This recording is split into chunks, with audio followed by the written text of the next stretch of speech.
ಆಚರಿಸ್ತಾ ಇದ್ದೇವೆ.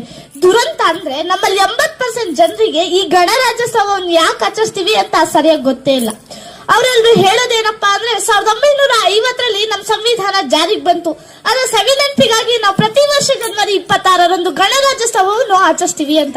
ಸ್ನೇಹಿತರೆ, ಈ ಗಣರಾಜ್ಯೋತ್ಸವವನ್ನು ಆಚರಿಸೋದು ಅದರ ಸವಿಯಾದ ನೆನಪಿಗಾಗಿ ಅಷ್ಟೇ ಅಲ್ಲ, ಬದಲಿಗೆ ನಮ್ಮ ದೇಶದ ಅಖಂಡತೆಯನ್ನ ನಾವೆಲ್ಲರೂ ಉಳಿಸ್ಕೊಂಡು ಬೆಳೆಸ್ಕೊಂಡು ಹೋಗೋ ಜವಾಬ್ದಾರಿಯನ್ನ ಎಲ್ಲರಿಗೂ ತಿಳಿಸೋತಗಾಗಿ. ನಮ್ಮದು ಪ್ರಪಂಚದಲ್ಲಿ ಅತ್ಯಂತ ದೊಡ್ಡ ಪ್ರಜಾಪ್ರಭುತ್ವ ದೇಶ. ಈ ದೇಶ ಹೇಗ್ ಬೆಳೀತು, ಇದರ ಇತಿಹಾಸ ಏನು ಅನ್ನೋದು ನಿಮ್ಮೆಲ್ಲರಿಗೂ ಚೆನ್ನಾಗಿ ಗೊತ್ತೇ ಇದೆ. ಈ ದೇಶದ ಉಕ್ಕಿನ ಮನುಷ್ಯರಾದ ಸರ್ದಾರ್ ವಲ್ಲಭಭಾಯಿ ಪಟೇಲ್ ರವರ ಪರಿಶ್ರಮದಿಂದ ಇಂದು ಈ ವಿಶಾಲ ಭಾರತ ದೇಶ ನಮ್ಮದಾಗಿದೆ. ನಮ್ಮ ದೇಶದ ಪ್ರಾಂತ್ಯಗಳ, ಸಾವಿರಾರು ಭಾಷೆಗಳ, ಹಲವಾರು ಧರ್ಮಗಳ ಭಿನ್ನತೆಯನ್ನೆಲ್ಲ ಮರೆತು ನಾವೆಲ್ಲರೂ ಒಂದಾಗಿ ಬಾಳ್ತೇವೆ, ಏಕತೆಯೊಂದಿಗೆ ಜಗತ್ತಿಗೆ ಮಾದರಿಯಾಗ್ತೇವೆ ಎಂದು ಶಪಥಗೈದ ಶುಭ ದಿನ ಈ ಜನವರಿ 26.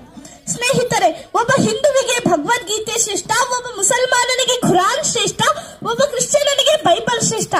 ಆದರೆ ಒಬ್ಬ ಭಾರತೀಯನಾದವನಿಗೆ ಅವನ ಧರ್ಮ ಯಾವುದಾದರೂ ಸರಿ, ಆತನ ಧರ್ಮ ಏನೇ ಹೇಳಿ, ಅವನಿಗೆ ಸಂವಿಧಾನವೇ ಅತಿ ಶ್ರೇಷ್ಠ ಗ್ರಂಥ. ಸಂವಿಧಾನದ ಮಾತೆ ಅಂತಿಮ ಅನ್ನೋದನ್ನ ಮನದಟ್ಟು ಮಾಡುವುದೇ ಇಂದಿನ ಗಣರಾಜ್ಯೋತ್ಸವದ ಮುಖ್ಯ ಉದ್ದೇಶ. ಸ್ನೇಹಿತರೆ, ಸಂವಿಧಾನದ ಜ್ಞಾನಸಾಗರ ಡಾಕ್ಟರ್ BR ಅಂಬೇಡ್ಕರ್ ಅವರ ನೇತೃತ್ವದಲ್ಲಿ 250ಕ್ಕೂ ಹೆಚ್ಚು ಮೇಧಾವಿಗಳಿಂದ ತಯಾರಾಗಿರೋ ಮಹಾಕಾನೂನು ಗ್ರಂಥ.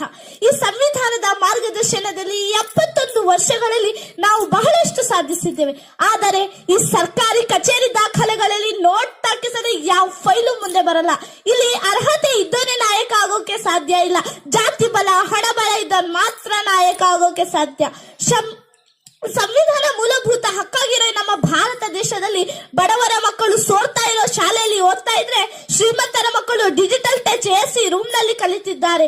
ಬದಲಾವಣೆ ತರಬೇಕಾದ ಶಿಕ್ಷಣದ ರೂಪವೇ ಇಲ್ಲಿ ಬದಲಾಗ್ಬಿಟ್ಟಿದೆ. ಯಾಕೆಂದ್ರೆ ಓದದವನಿಗಿಂತ ಓದಿದವನೇ ಹೆಚ್ಚು ಅಪಾಯಕಾರಿಯಾಗಿದ್ದಾರೆ. ಈ ಕೆಳ ಜಾತಿಯವರಿಗೆ ಮನೆ ಬಾಡಿಗೆ ಕೊಡೋದಿರ್ಲಿ, ಸ್ಮಶಾನದಲ್ಲಿ ಜಾಗ ಸಿಗದ ಉದಾಹರಣೆಗಳು ಇಂದಿಗೂ ಇವೆ.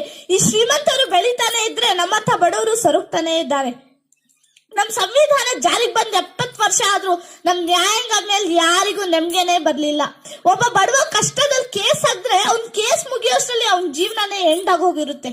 ಮೋದಿಜಿ ಅವರೇ, ನಾನು ನಿಮ್ನ ಅಪಾರವಾಗಿ ಗೌರವಿಸ್ತೀನಿ. ಯಾಕೆಂದ್ರೆ Swachh Bharat, note ban, GST 371 ಕಾಲಂ ರದ್ದತಿಯಲ್ಲಿ